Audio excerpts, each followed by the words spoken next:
तो squid game का season 2 finally आ चुका है। वैसे सीजन 2 इतना ग्रिपिंग नहीं था जितना कि सीजन 1 था, पर इस सीजन में हमें इस गेम से रिलेटेड कई सारी चीजें पता चली।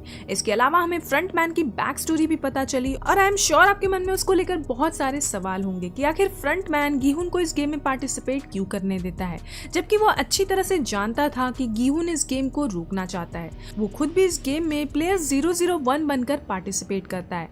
वो गीहुन का साथ आखिर क्यों देता है और एंड में वो आखिर गीहुन को जिंदा क्यों छोड़ देता है। आज हम इन सारे सवालों के जवाब जानेंगे, इसलिए वीडियो को एंड तक जरूर देखना।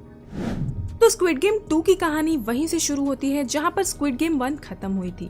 गीहुन अपनी पूरी जान लगा देता है ये पता लगाने में कि आखिर इन गेम्स को कौन ऑर्गेनाइज कर रहा है, और इस गेम को रोकने के लिए वो फ्रंट मैन को ढूंढता भी है, जिसके बारे में उसे उस सेल्समैन से पता चलता है।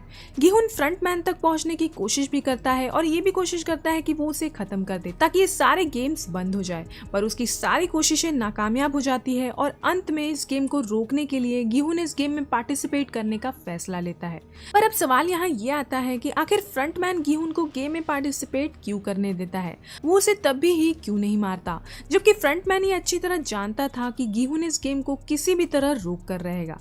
इसके बावजूद फ्रंट मैन उसे इस गेम में पार्टिसिपेट करने देता है, और इतना ही नहीं, फ्रंट मैन खुद भी इस गेम में पार्टिसिपेट करता है, वो भी प्लेयर 001 बनकर। तो सबसे पहले सवाल का जवाब कि आखिर फ्रंट मैन गीहुन को इस गेम में पार्टिसिपेट क्यों करने देता है, तो इसका जवाब यही है कि फ्रंट मैन ये अच्छी तरह जानता था कि गीहुन इस गेम को जीतने के बाद भी काफी गिल्ट में है, क्योंकि जो भी पैसे उसने उस गेम में जीते थे वो उसके दोस्तों की मौत के कारण जीते थे।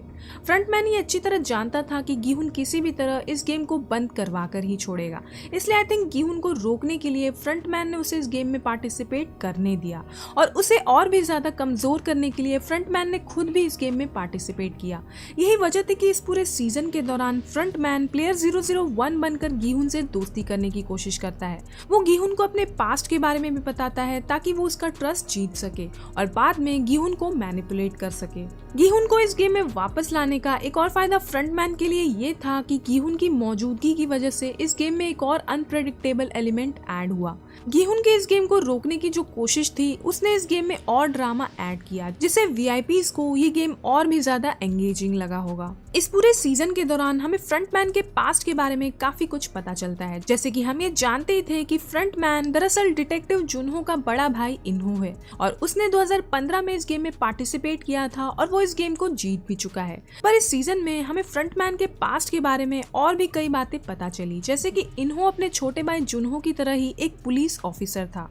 एक टाइम पर इन्हो ने अपने छोटे भाई जुनहो को अपनी एक किडनी देकर उसकी जान बचाई थी, पर जब इन्हो की वाइफ प्रेग्नेंट थी तब उसे एक सीरियस इलनेस हुई, जिसके चलते उसे लिवर ट्रांसप्लांट की जरूरत थी। इन्हो के पास इतने पैसे नहीं थे कि वो उसका इलाज करवा सके, और तभी इन्हो के एक पुराने क्लाइंट ने उसकी मदद की और उसे पैसे उधार दिए। पर जब इन्हो के सुपीरियर्स को इस लेन देन के बारे में पता चला तब इन्हो पर रिश्वत लेने का आरोप लगाया गया और उसे जॉब से निकाल दिया गया। कुछ टाइम बाद उसकी वाइफ भी उस इलनेस की वजह से मारी गई, और जो कर्जा उसने अपनी वाइफ के इलाज के लिए लिया था उस कर्जे को चुकाने के लिए उसने 2015 में हुए स्क्विड गेम में पार्टिसिपेट किया। वो इस गेम में जीत तो गया, पर वापस अपनी जिंदगी में लौटने के बजाय उसने इस फ्रंट मैन की पोजीशन को एक्सेप्ट किया। ऑब्वियसली इल्नाम, जो कि इस गेम को ऑर्गेनाइज करता था, उसे ब्रेन ट्यूमर था और वो काफी बूढ़ा भी हो चुका था, तो उसे किसी ऐसे इंसान की जरूरत थी जो उसके बाद इस गेम को ऑर्गेनाइज कर सके और सारा काम संभाल सके।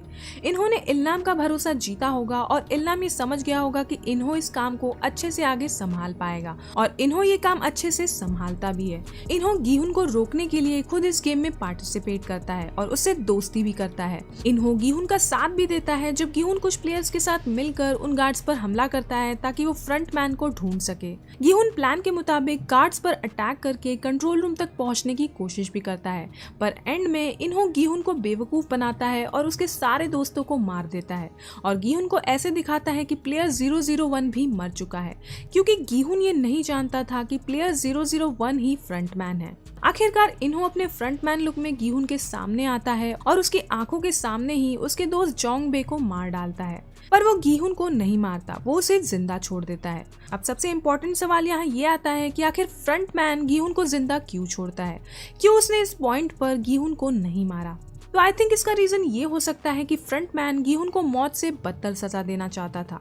अब क्योंकि गीहून ने इन सारे प्लेयर्स की मदद से गार्ड्स पर हमला किया और इस गेम को रोकने की कोशिश की, इसलिए फ्रंटमैन ने उन सारे प्लेयर्स को मार दिया और सिर्फ गीहून को ही जिंदा छोड़ दिया, ताकि गीहून इस गिल्ट में हमेशा जिए कि उसकी वजह से सारे प्लेयर्स मारे गए।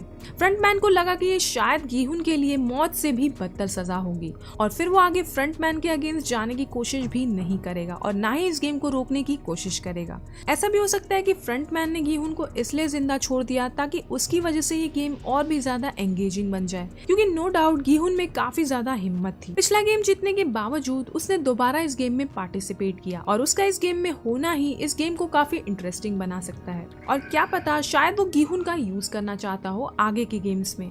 एक रीजन ये भी हो सकता है। वैसे आपको क्या लगता है, मुझे कमेंट्स में जरूर बताना कि आखिर फ्रंटमैन गीहून को जिंदा क्यों छोड़ देता है। वीडियो पसंद आए तो इसे लाइक और शेयर कर देना और चैनल को सब्सक्राइब करना मत भूलना।